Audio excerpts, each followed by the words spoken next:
Good afternoon, everyone. Good afternoon. Thank you so much. What a wonderful, wonderful turnout here today. My name is Larry Kushner from Northern Arizona Healthcare, and I was having breakfast here a couple of months ago, and I won't point this individual out, but this particular individual said, you know what? It would be a really good opportunity to be able to come to Forest Highlands and be able to share the information on really a transformational project, the Health and Wellness Village. We want to demystify some of the chatter out in the community and really be able to focus on the facts as it relates to this project here today. So I am joined by two colleagues, Josh Tinkle and Steve Ice, both from NIH. And they are going to tag team this presentation. And we encourage you to be able to ask questions, be able to learn more for a proposed site that literally is a couple miles from Forest Highlands. So with that, I'm going to turn it over. And yes, the bar will, three people have asked me, the bar will stay open after this if anyone is so interested. And truly, you could have been anywhere today. You could have been anywhere, and you chose to be here. And that is not lost on us. So thank you. I'm going to turn it to Josh and Steve.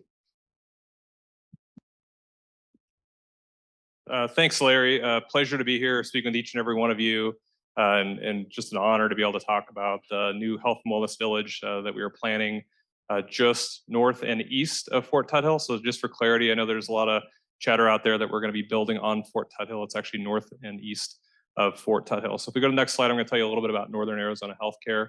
We've been in the region for over 50 years, and we have committed and unwavering support for the community as a whole. So a little bit about us. We are a tax-exempt healthcare system. We service a pretty large catchment area. We are the only level 1 trauma center north of Maricopa County. For those of you who live in Maricopa County, there's 13 level 1 trauma centers in the state of Arizona. 11 of those reside in Maricopa County. We service as the tertiary care center for a pretty large region, including those of you who live here in Forest Highlands. We employ about 3,000 employees, and we service about 750 lives across that region. So as you know, our motivation is to build a healthier community and a vibrant healthcare system here in Northern Arizona. We are looking to build a better future for Flagstaff as well as all the communities in Northern Arizona.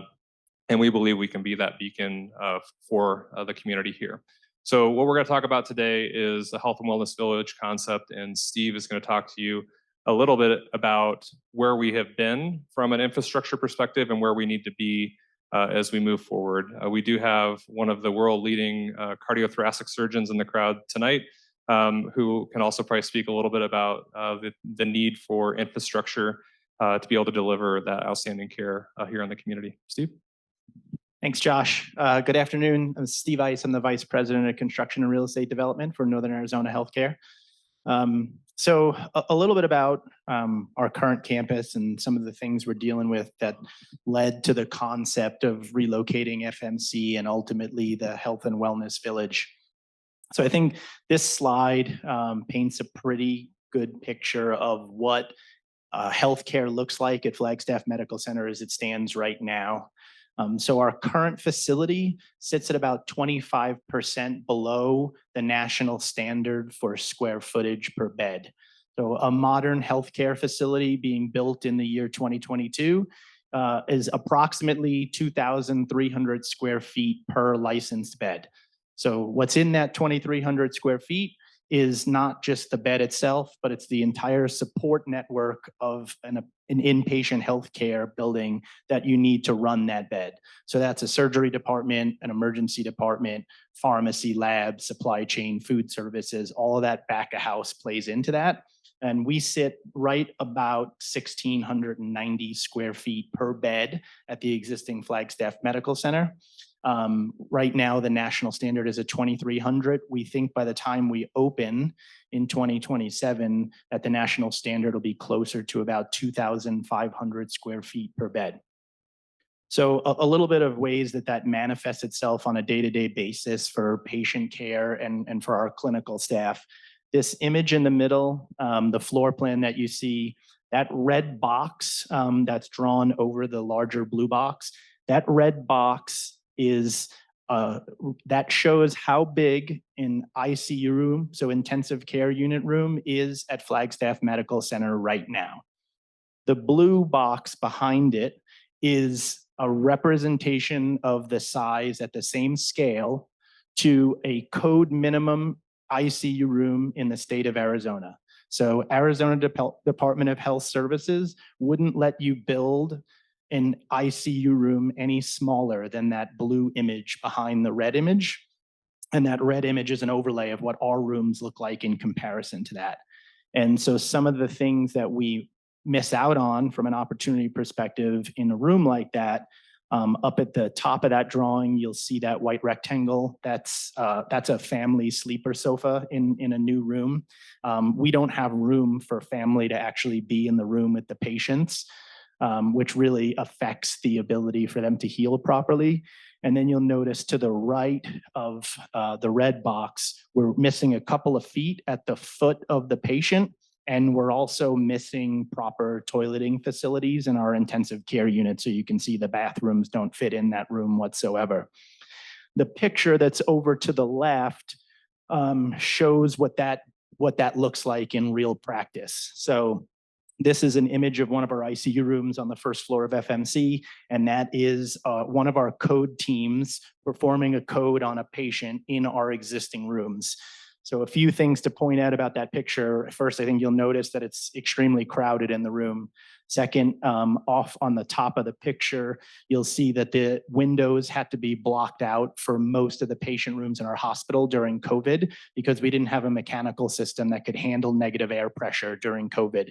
So we had to black out all the rooms, and most of our patients lost access to natural daylight. In addition to that, you'll see the overbed table had to be moved to the foot of the bed. So that's kind of up 2/3 of the way up on the left, which gives no ability for our care teams to be able to move that patient either forward or backward for access to either the foot of a patient or the head of a patient. So those are some of the things that you'll see in the newer floor plan that we'll be able to accommodate. In addition to that, on the campus itself, our inpatient units are spread out over 5 different buildings. Third floor is probably the worst portion of that. If you're a patient on the third floor or staff on the third floor, you could have a 900-foot, so that's 3 football fields worth of transport to get from one side of the hospital to the other side of the hospital, and then still have an elevator ride to be able to get to the emergency department or the ED or imaging. So it's why you see newer, more modern healthcare facilities built in a tower format, because that horizontal transportation in an elevator is a lot faster than having to push beds in a horizontal fashion. Healthcare is moving to an outpatient setting. We hear it from our customers all the time that whatever can be done in an outpatient setting, our customers want it to be done in an outpatient setting. We want it to be done in an outpatient setting. And part of producing good outpatient healthcare is an integrated ambulatory program. Right now on campus, we don't have the room to put together an integrated ambulatory platform. And what I mean by that, and what you'll see in the next slide in the Health and Wellness Village, is kind of a one-stop shop for outpatient care, where you could have primary care, specialty care, outpatient imaging, surgery, therapies, all in one spot, so patients don't have to go to separate locations.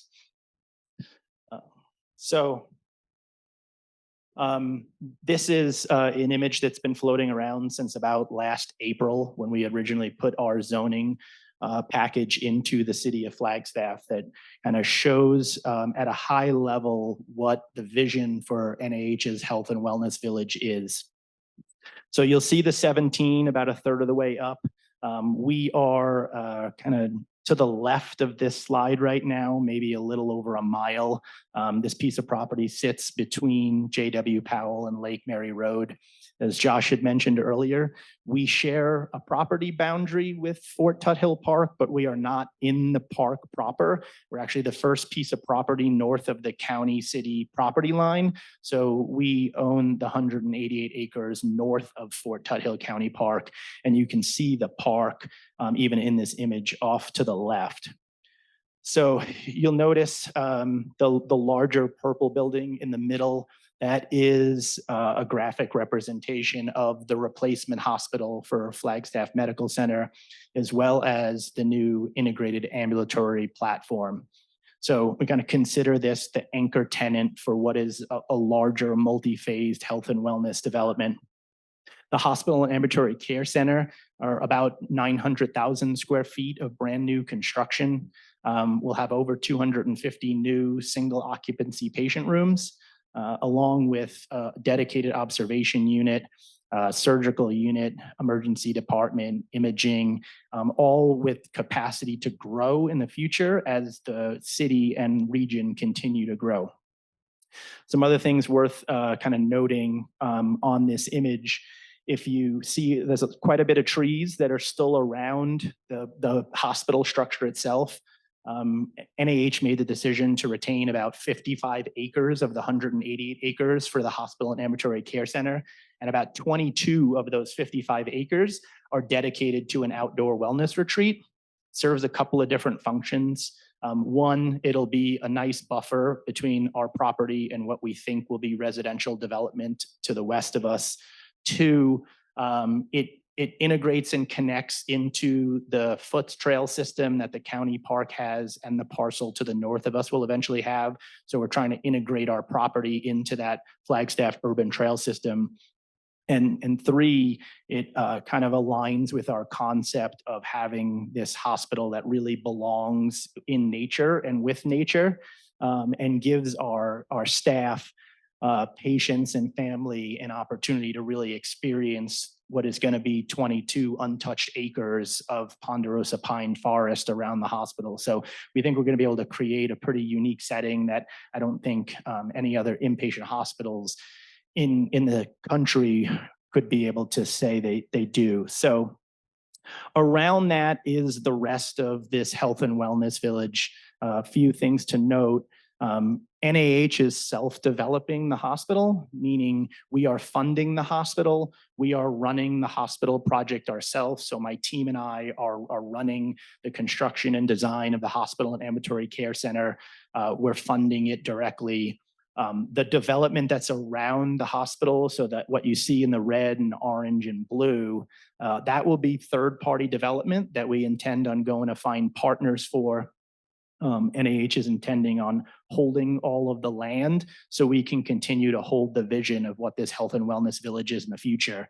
And at a high level, that vision is really trying to bring the community together, focused on healthcare. So planning on having partnerships with housing, which we all know Flagstaff is deficient from a housing volume perspective. So that mixed use housing development that's over on the right. Right now, we're planning about 325 multifamily units along with some retail on the north side. And then all that development you see kind of to the left of the hospital, that's intended to be health-focused retail, health-focused restaurant, clinical partnerships, so medical office building space for physicians who won't be operating out of our ambulatory care center or hospital, along with future research and development. And as we continue to try and be an economic generator, and economic developer for the city, trying to create jobs in the future. This talks a little bit about the phasing piece of it. This is a very large development. 188 acres developed over what's more than likely almost 20 years of total development. So you see that phase one piece, which is the hospital ambulatory care center. Again, the anchor tenant for all of the third-party development around us. That housing piece you see in phase two, it wouldn't surprise me if some of that housing is done before even the hospital's done, just because of how quick housing can come to market compared to building an entire inpatient hospital. And then you'll start to see some of the retail kind of flow in. We do eventually think we'll need a hotel and conference center on the property to have space to stay for patients, family, along with any visiting clinicians and potentially visiting research partners as we continue to try and invest in research and development as the development gets further out.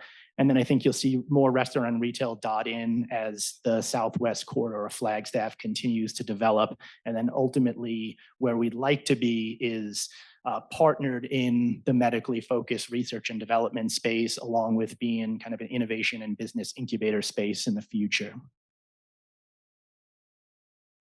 So just a few things from an access to care perspective. This isn't exactly what our patient rooms are going to look like, but thought it was a pretty good representation of what a modern patient room looks like as opposed to what we live with now in Flagstaff Medical Center. From a design perspective, healthcare has really gone the way of hospitality. Most new hospital rooms, if you've been in a very new hospital lately, look more like a hotel room than they do a hospital room.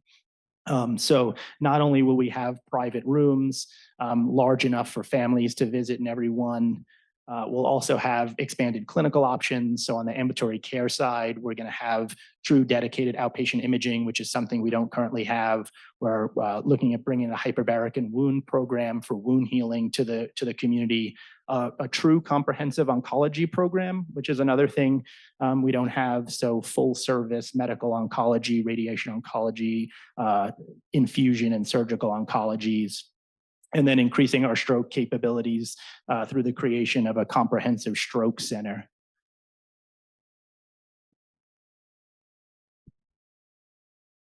I don't know if any of you have been to our emergency department. Hopefully you have not had to come to our emergency department, but if you have, you know that we have a lot of opportunity in our ED. We're going to increase our ability to provide care there from about 19,000 square feet or 40 beds to 33,000 square feet and 48 beds. We'll create a linear track design, which will allow us to flex and flow patients in and out so we can have shorter wait times, a more universal exam room concept, and then we'll have a low acuity quick look. As most of you may not know, our emergency department does get a lot of use as the only level 1 trauma center and emergency department in the region. We service that with about 8 aircraft that surround the geographic area and bring all of those patients into our area. We do service a large population of intoxicated individuals as well. And so with this new ED design, we'll be able to create a safer environment, not only for our clinicians to care for those patients, but also for those patients. And so when you think about, and we're going to open up for questions here shortly after, but considering all the aspects of our development, we're really trying to develop this health and wellness village inside the Pines, creating something that's extremely special across the entire country, integrating into the natural environments of the forest. Steve and his team have done an amazing job working with traffic engineers, Greater Flagstaff Forestry to maintain the integrity of that project, and also working throughout the community. This is one of our many community events. I think we've probably now done, I don't know, Larry, you probably keep track of them, 30 or 40 or 50 of these town halls to one, describe the vision, but also to take any comments or questions throughout the project. So I think we'll pause there and we'll open up for any comments or questions. Okay, how do we want to do this? We're going to start here and go back. There we go.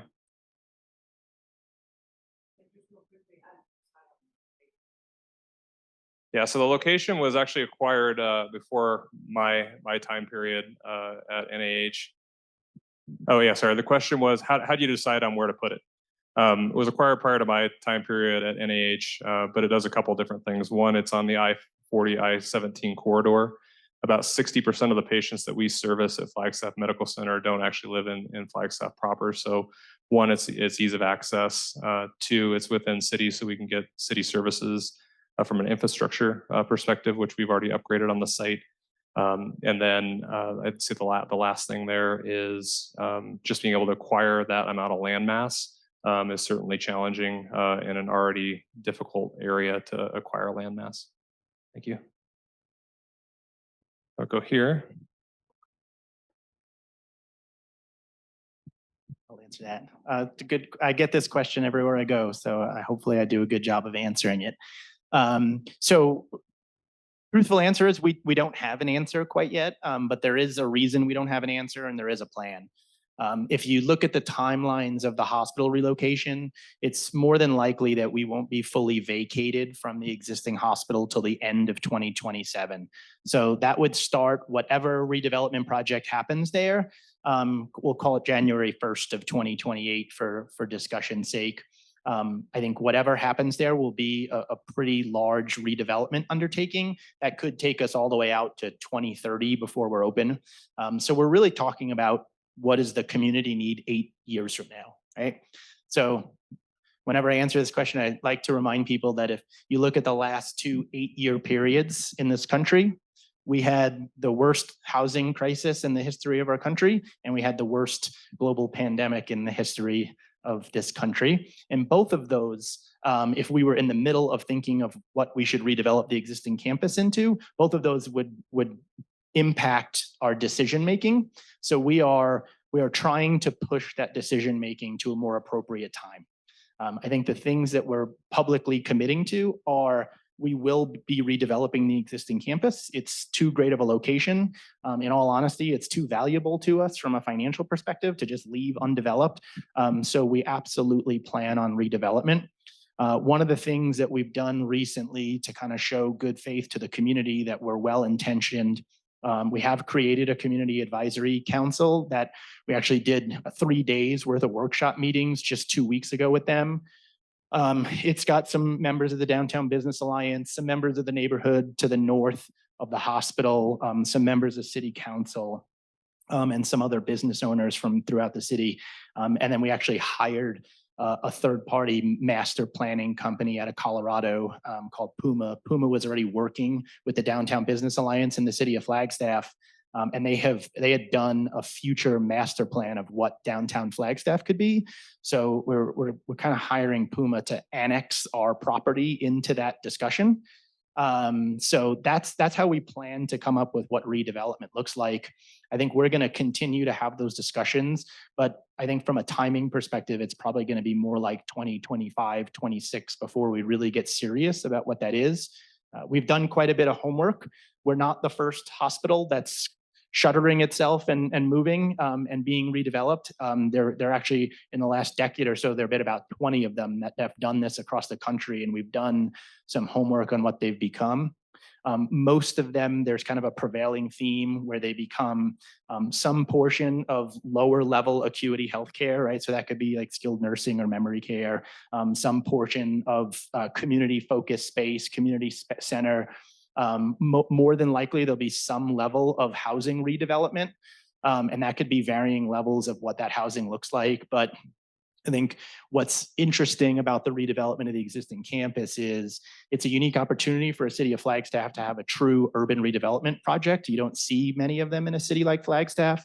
And two, other than maybe like a microchip processing plant, we have more infrastructure than any. Whatever comes behind us is going to have too much of everything. It'll have too much parking, it'll have too much water, it'll have too much electricity. So in that respect, where infrastructure sometimes drives what can happen because you don't have enough, I think it's going to be kind of an open book for us because we have more than enough of everything. Yeah.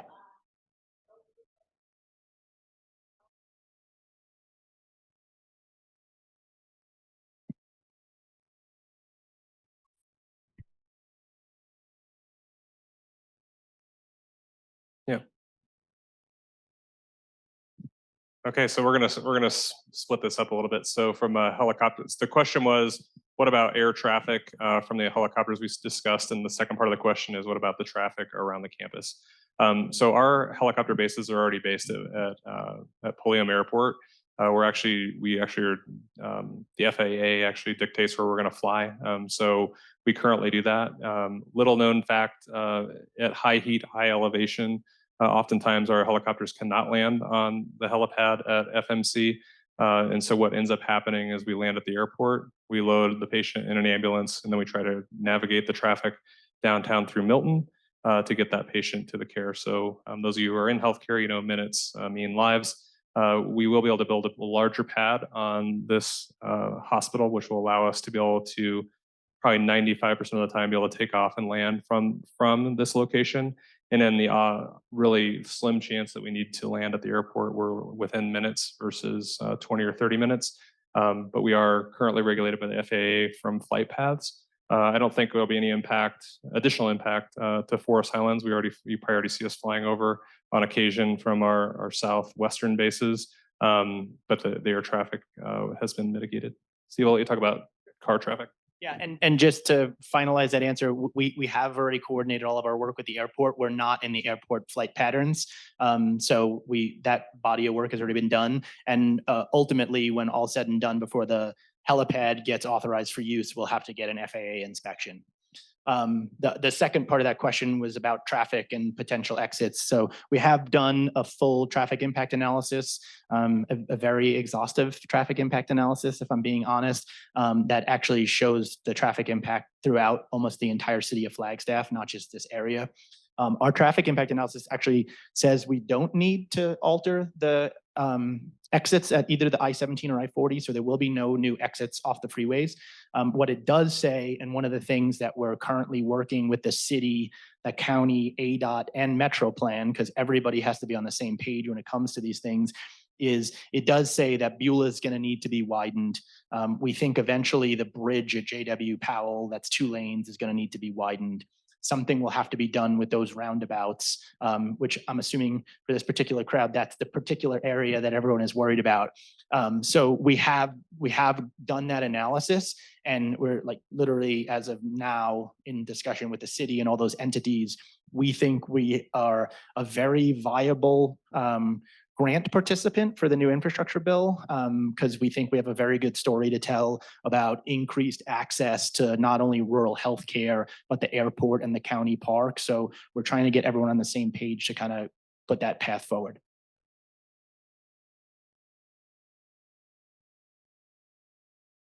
So our property is in the city, but those roundabouts are in the county. And that's why there's so many different groups that have to come together. So right now, none of the work we're proposing has any city of Flagstaff tax implications or county tax implications.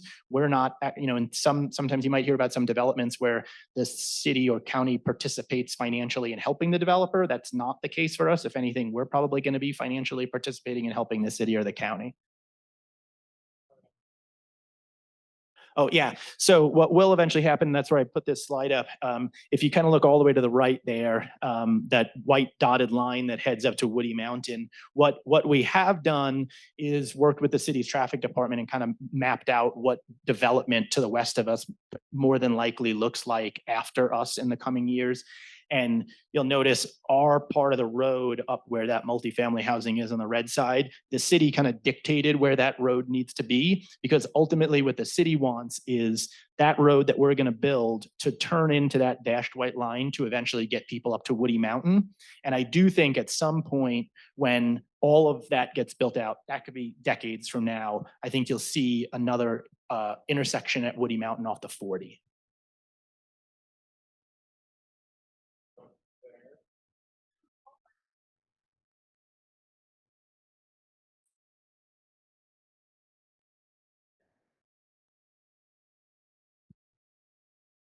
Yeah, okay. Sure, I'll point. So I-17 right here, this is southbound. So we're, all the way down here right now. So if you come up if you come up from where we are now and you go through the roundabouts and then you hit Beulah, this is Beulah. If you're familiar with the park, there's like Beulah's 89A. Yeah, if you're familiar with the park, right north is this way. Yeah, so our property is west of the I-17. Okay. Yeah, northeast of Fort Tuthill. Yeah. Fort Tuthill. Yeah, so this is Fort Tuthill Park. We're north of Fort Tuthill. But this is our property. So J.W. Powell is kind of down here and Lake Mary Road is on the other side. The airport, is right here. So we're on the other side of the 17 from the airport.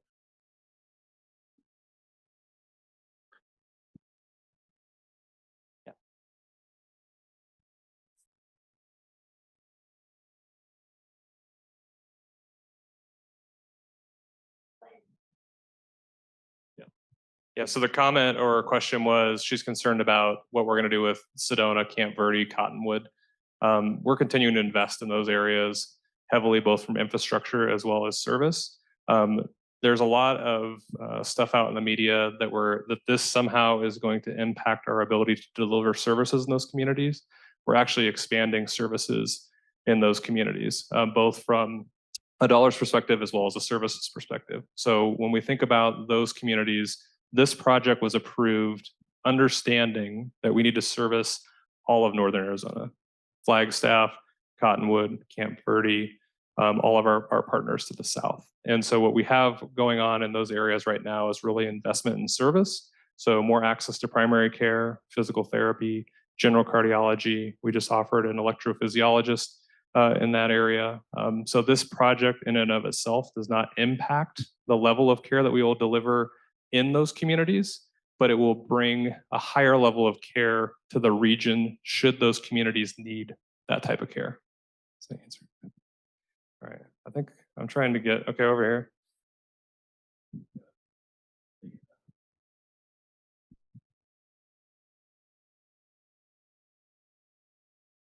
So the question is, he's assuming early on Beulah 89A will be widened to 4 lanes. I'll let Steve take that. So yes, we're still trying to figure out exactly what that phasing looks like. We know that at least in front of our street frontage, which is basically everything you see in color here, that widening will need to take place at once. What we're trying to get done and with MetroPlan and the city is to put together a more comprehensive plan that gets all of what we know that traffic work to do done at the same time, because we think it'll be the most cost effective for all parties involved. And we also think it'll be the least impactful for the community.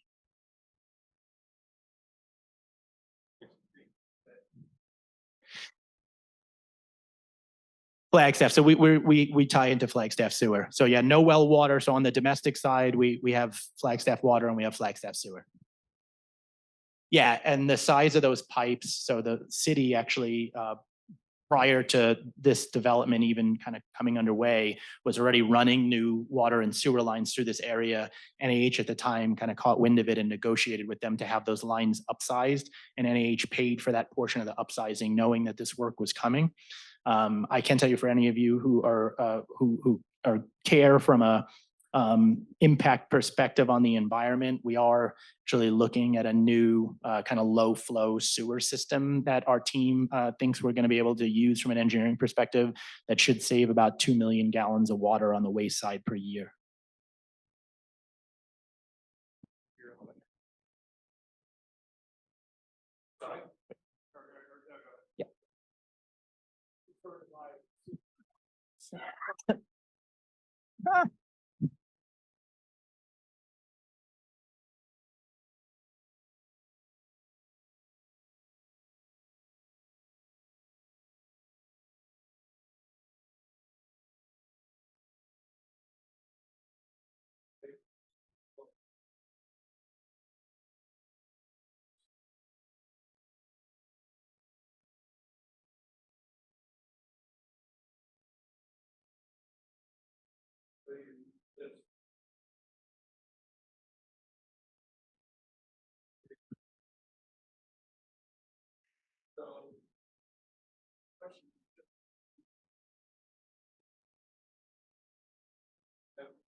And we were headed.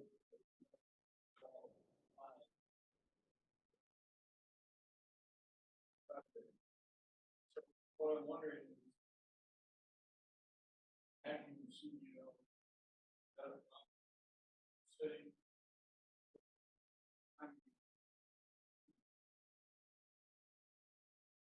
Yeah, so I can't speak for the bonding piece of it. I think our CFO would be best served to answer that question. We did just yesterday present to the Yavapai County bond team, and we were approved because we are selling our bonds through the Yavapai County bond program.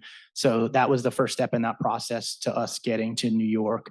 Our bond financing team hasn't told us of any concerns moving forward. From a city perspective, we're actually doing a retreat with them next Thursday. So next Thursday afternoon, we have an all afternoon retreat with city staff and city council, with the hopes of coming out of that with a finalized schedule for our city council approval. So I don't see any concerns from a city perspective either.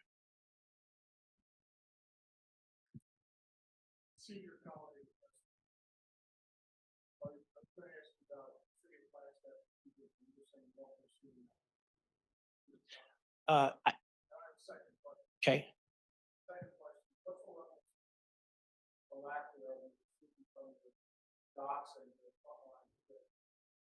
I'll let Josh answer the doctor question in a second, but no, I'm not anticipating problems with the city of Flagstaff. The process has been lengthy. I think there's a couple of reasons for that, and some of it has to do with the fact, I think a lot of it actually has to do with the fact that NAH made a decision at the beginning of this project to take the harder route from a zoning perspective. There were two reasons that we made that decision. Number one, we felt we were better off trying to get all 188 acres zoned so that we didn't slow up the process of the development after the hospital was built. Knew going in that instead of just getting something like a conditional use permit for a different use as in healthcare on this property, that we were going to have to go through what's called the special plan process, which is called a PUD or a PAD in most other cities, if any of you do real estate development. And we knew that was going to be a lengthier process. Number two, we've been committed since the beginning of this to being as transparent as we possibly can.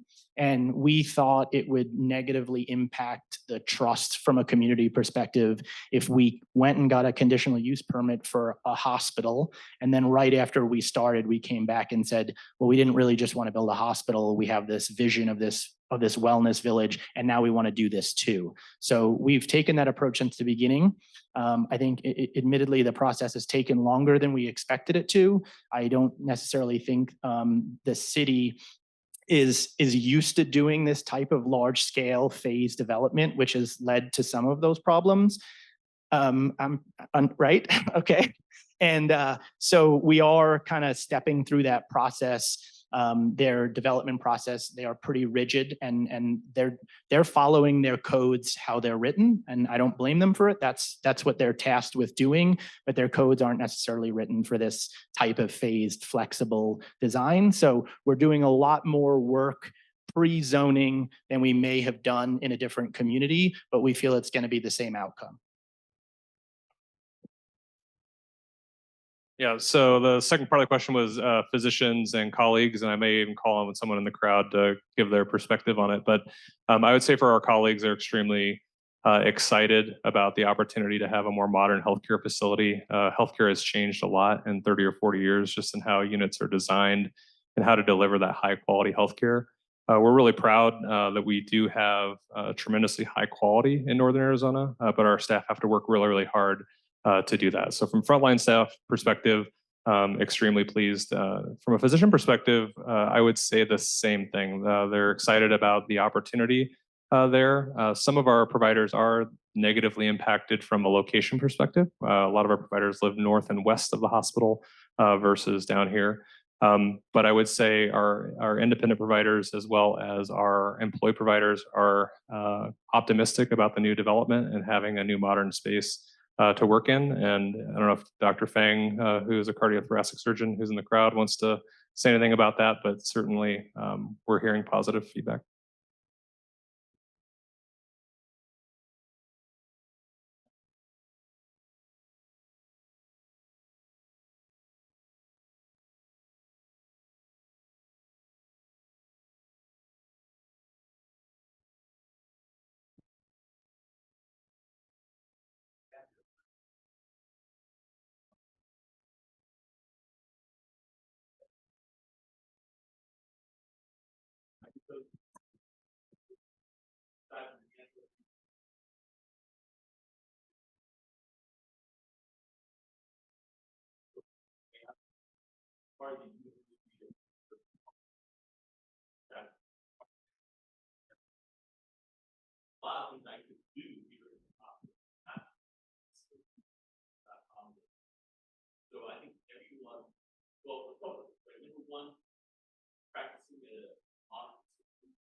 Thanks, Tiffany. Like him.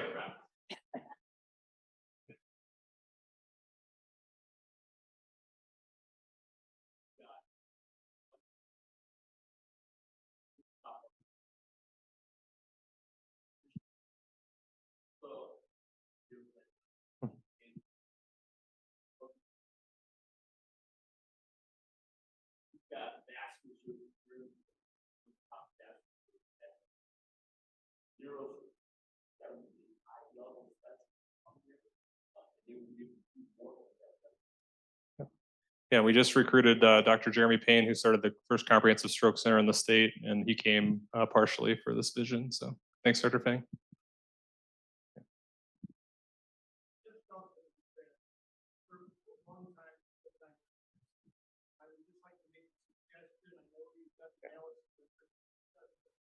I wouldn't want to start this project without having approved the road because really everyone here Yep. has seen the type of services that present where Tide Hill cars are actually out on the highway. So from our standpoint, we have no way to emergency, we have no way to get anywhere. We need to run the circle. From your standpoint, if you're going to have construction people coming, I just think you're going to want to have an open valve at both ends in Yep. order to do this efficiently and save yourself money as well as everything else. That's a real bottleneck. I got stuck the other day. There was a truck that was trying to go down work on 89A, but they couldn't make it around the circle. Traffic was backed up in every direction. First traffic coming up. You know all that. From Sedona, yeah.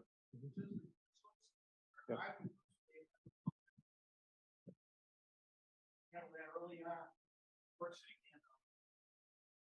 Yeah, and in all honesty, I think it's going to happen concurrently. I think for us to take 18 months of road work before we ever started would really negatively impact us from a cost perspective. And it may seem like it would create a more effective road network, but even at 3% escalation, 18 months of escalation at that point would cost us, somewhere in the neighborhood of $45 million in escalation just in waiting.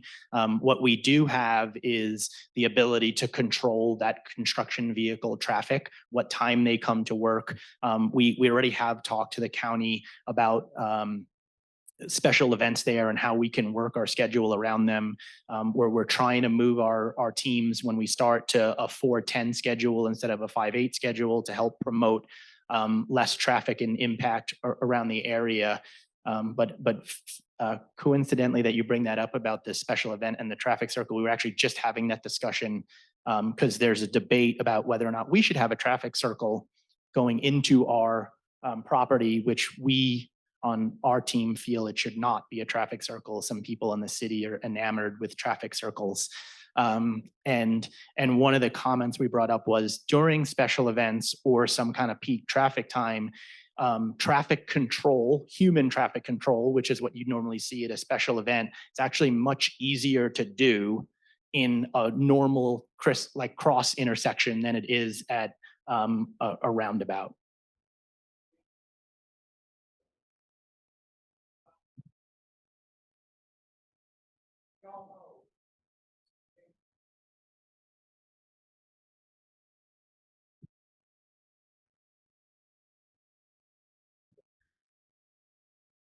Yeah, the question was super excited about super excited about the project, fully behind it, but things sometimes change. What would be kind of the backup plan, or is there a plan B for the existing facility? So I think we have a couple different plans, and I'll let Steve talk about what we could potentially do from a zoning perspective on the existing campus. As he mentioned, we're zoning the entire property just so it's more seamless and more attractive to future development moving forward.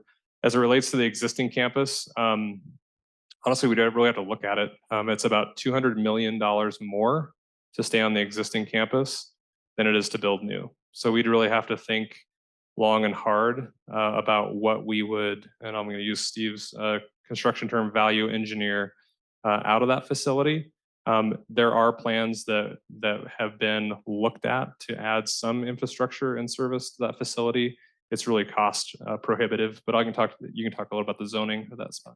Yeah, and I'll get to zoning in a second, but I think it's worth noting that this plan didn't come to be overnight. This is a very thoughtful plan that was put together to get to this. And inclusive in that thoughtful planning was, what could we do with the existing campus before we went and did a land deal like this?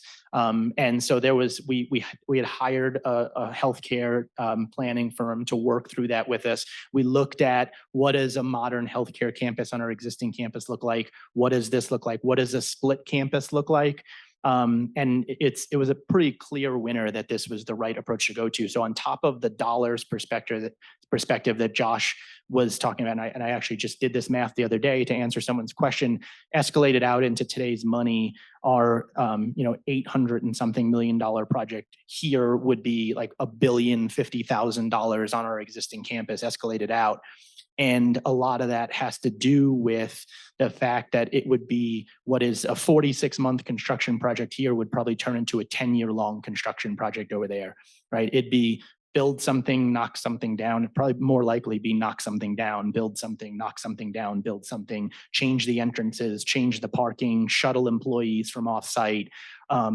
It would become extremely cumbersome to provide care at the existing campus. And we would get an end product that was maybe 2/3 from a capacity and support perspective that we'll get here.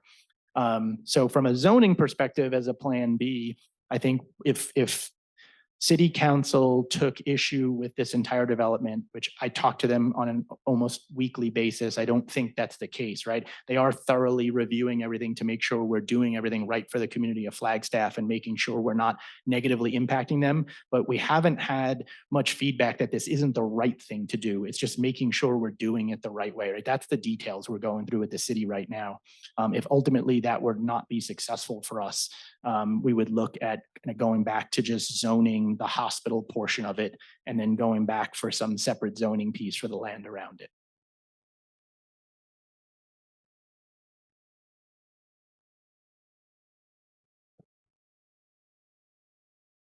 I can't hear anything.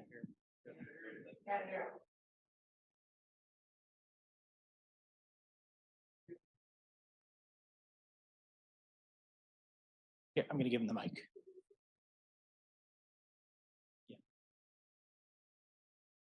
All right, let me try it like this. All right. This is my question. Regarding the newspaper article and reported about Flo Spiro, a member here at Forest Highlands, and the NIH board split up amicably. Ever since the news of the new facility becoming public, Flo has communicated with many members here about just how important this new facility would be for us, not just for the members of Forest Highlands, but for all of Northern Arizona. In fact, she encouraged many members to sign letters of support that would be submitted to the City Council. Before that news article was made public, I called Flo to let her know we had additional signed letters of support to give her. This is when she told us she was fired. We were shocked because she has spearheaded the campaign for a new facility since day one with great enthusiasm around Forest Highlands. In spite of what she told me, she requested that I still give her those signed letters so that she could submit them to the city. If you want moral and financial support for this project, then we need to be able to trust the NIH board. And right now there are two conflicting stories about a member here at Forest Highlands. To summarize, my question to the board is about transparency. Does Ms. Spiro and the NIH board agree to part ways, or was she unceremoniously fired?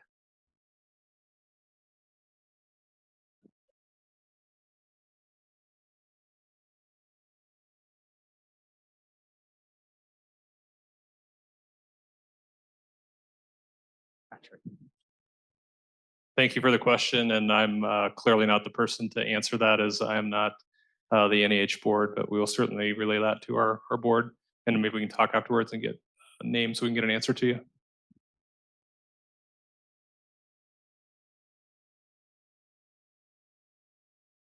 A 188. Yeah, 188. Yep.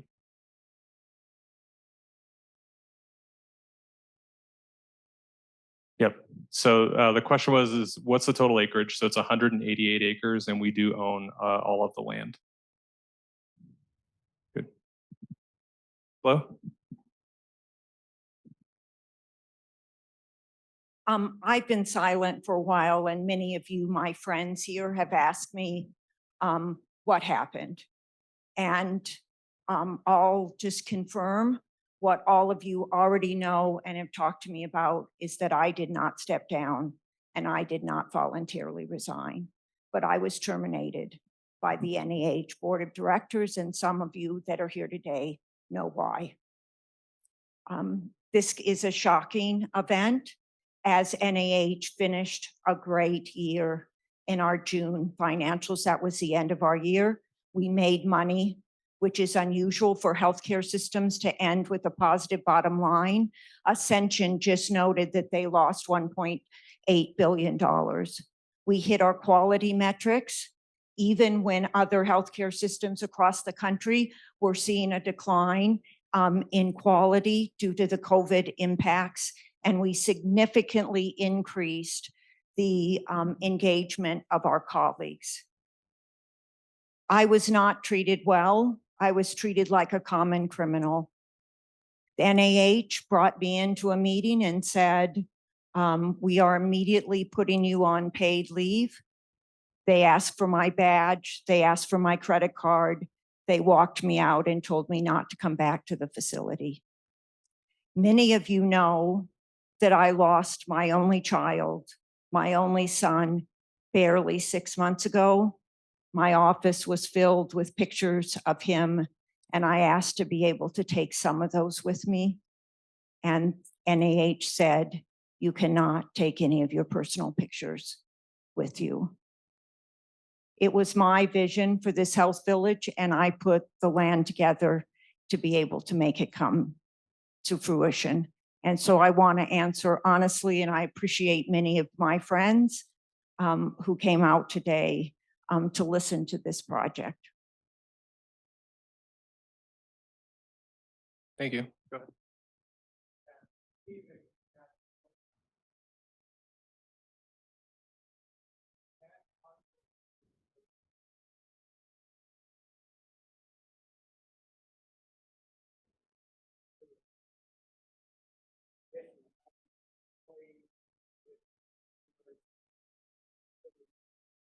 Yeah, a little bit of both. So yeah, I think we do and have discussed the need for retail restaurant in this quadrant of the city. Do think it's underserved. I think what we want to do is to be able to control the vision of that. And I mean, just as an easy, like we're not going to let a McDonald's get built, right? It doesn't meet our health and wellness village vision. But we aren't just looking at medical focused development. We will be looking at non-medical retail restaurant, but I think we want to make sure we have partners that fit into that vision of community wellness.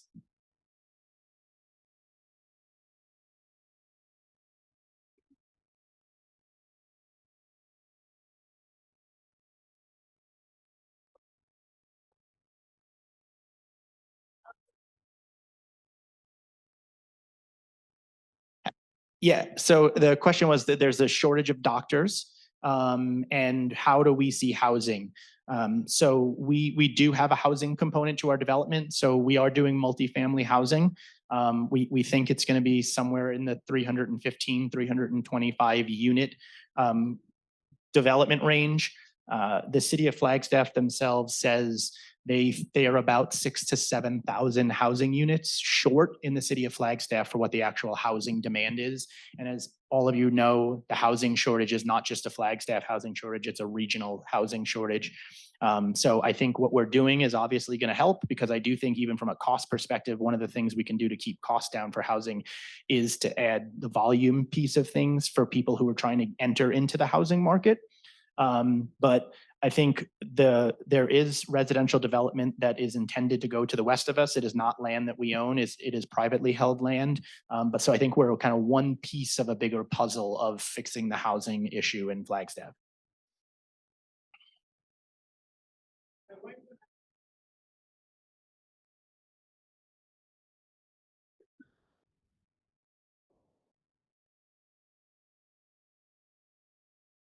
Double roundabout is working really well. The bridge over to the airport, you gonna fix that? Gonna widen it? You gonna make more access? To go through there?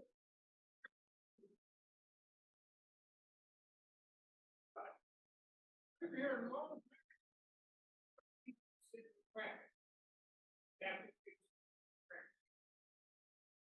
Understood. Appreciate that. And as I said earlier, we have a very thorough traffic impact analysis that responds to far-reaching roads outside of our property itself. It's actually ADOT who owns that bridge, so it wouldn't be us who widen the bridge that ADOT owns. We have been in discussion with them because they actually had on their 2022 plan to replace that bridge in kind as a 2-lane bridge. And we were the ones that kind of raised our hand and said, doesn't make much sense to us to spend what I think was 13 million budgeted dollars to replace that bridge in kind, when we all know that not only including our development, but just as the continued growth of Flagstaff and the region happens, that bridge really needs to become 4 lanes. So that's why we're working in this interdisciplinary fashion between ourselves, the city, the county, ADOT, and Metro Plan.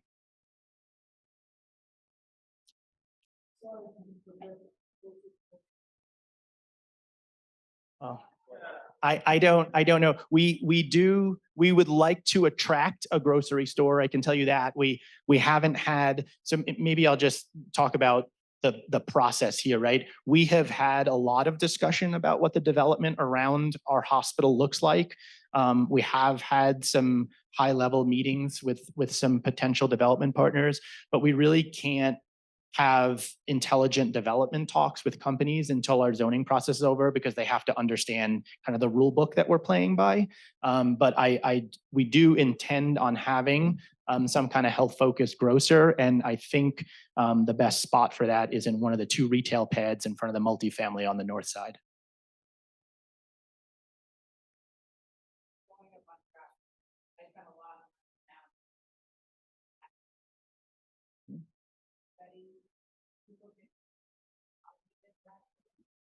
Yeah. Yeah, great. Yeah, I will. So the question was, thank you, Andy. He said, I spend a lot of time in downtown Flagstaff, and there's a massive traffic problem in downtown Flagstaff. As most of you know, Milton is one of the only kind of arterials that gets you up and down through Flagstaff. So yeah, we did study what the reduction, so we're a positive impact to Milton because of how many people use Milton to get to the hospital. And if you take even the traffic that comes from north of the hospital that would need to get to this location, our traffic mapping says that those folks would more than likely not come down Milton, that they would jump on the freeway and take freeway access. So it should decongest Milton. I think the other thing that is going to help that downtown traffic pattern is the city just a few months ago approved that 4th Street connection that loops between J.W. Powell and Butler, which will be similar to what I think Woody Mountain will be in the future. It'll start to create a ring road around the city, and it won't just have to be traffic up and down Milton.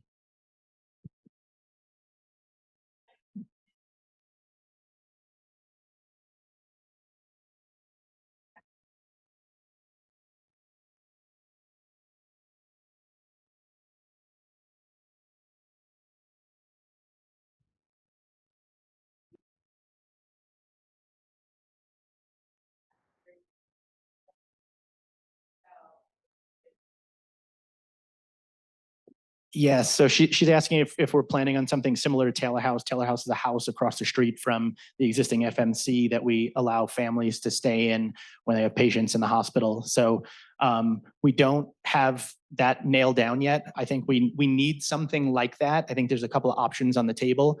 Right now, we haven't said we're going to close Taylor House when it opens. I know it's a little bit of a drive from the new location, but we still would retain ownership of Taylor House. Haven't talked about an exact replica of Taylor House, but some of the other ideas that we're starting to talk about are, is there a willingness to subsidize some hotel space, right? That's something I've done in other healthcare projects I've done around the country, is bring in a healthcare partner. Part of that partnership with us from a healthcare perspective is that we're integrated in with them, and it could be subsidized housing or subsidized hotel at some capacity. Or we could also be talking to the residential developer to the north of us about having some units. So I think there's a couple of different opportunities, but we don't know which one we go with yet.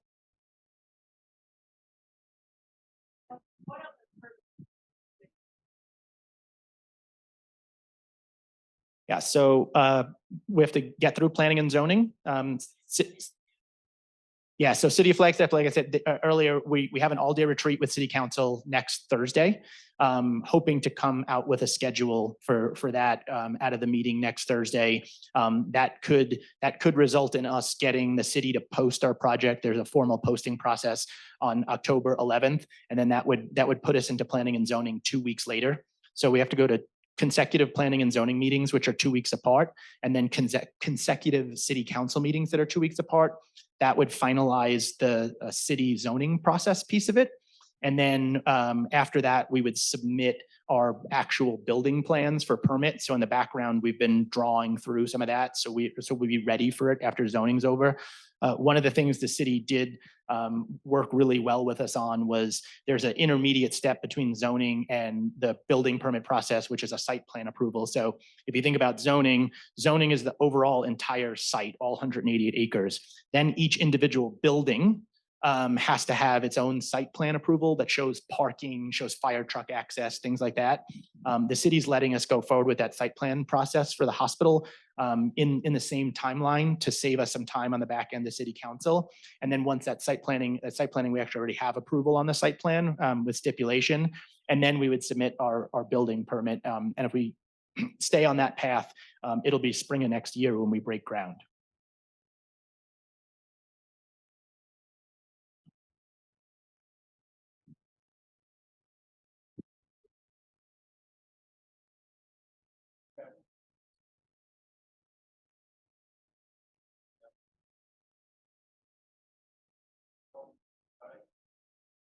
We are, yeah, and it's actually a good bit. Oh, so to repeat the question. So the question was that there's an assumption that quite a bit of our patient population comes from the Hopi Reservation, and it isn't just a Hopi Reservation, it's multiple reservations from around Northern Arizona.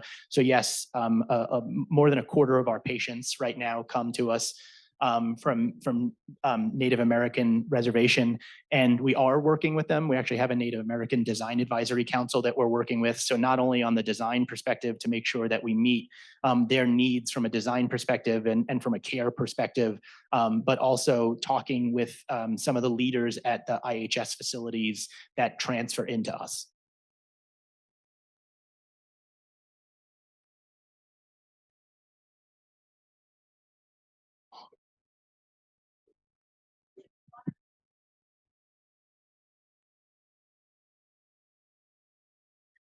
Yeah, so the question was, I mentioned water conservation. What about green power? So we're finalizing our development agreement with the city of Flagstaff now. That's kind of a contractual component to the zoning process. And there are commitments to green energy in there. Maybe a lot of you already know Flagstaff has very strict energy codes. So just even meeting Flagstaff energy codes is actually very green in nature. But that's actually one of the things we're trying to work on, not only from an operational perspective, from a financial perspective to keep energy costs down, but also from a green perspective. So we are looking at alternative energy sources. We are committing in our development agreement to a certain amount of parking being EV friendly, and are looking at a lot of this, lighting, there's exterior skin. We think it's going to be approximately an overall reduction of total energy consumption from old campus to new campus by about 33%. The old campus is not energy efficient just due to its age, and we think we can do better. The last The last numbers I saw, so Energy Star 75, I'm sure you're all familiar with Energy Star. Energy Star 75 is that, 75th percentile. That's usually what hospitals are based on, is Energy Star 75. And the last electrical modeling I saw showed, I think we were about 14% better than Energy Star 75 in our modeling.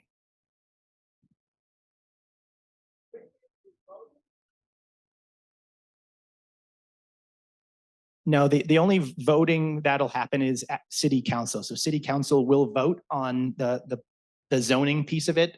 So we do have to have majority city council vote, but they would be the only ones voting on it.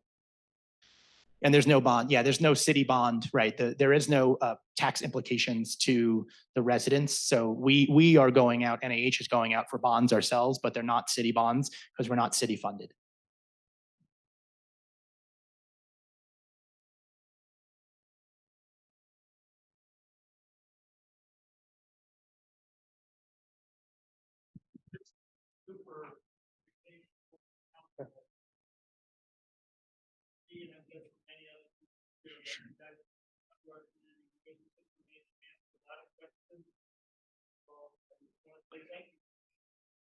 Yeah, I was going to say, thank you. On behalf of NAH1, thank you for hosting us, and thank you for all the fantastic questions and listening to us. So we look forward to your support here in a couple months. Thank you.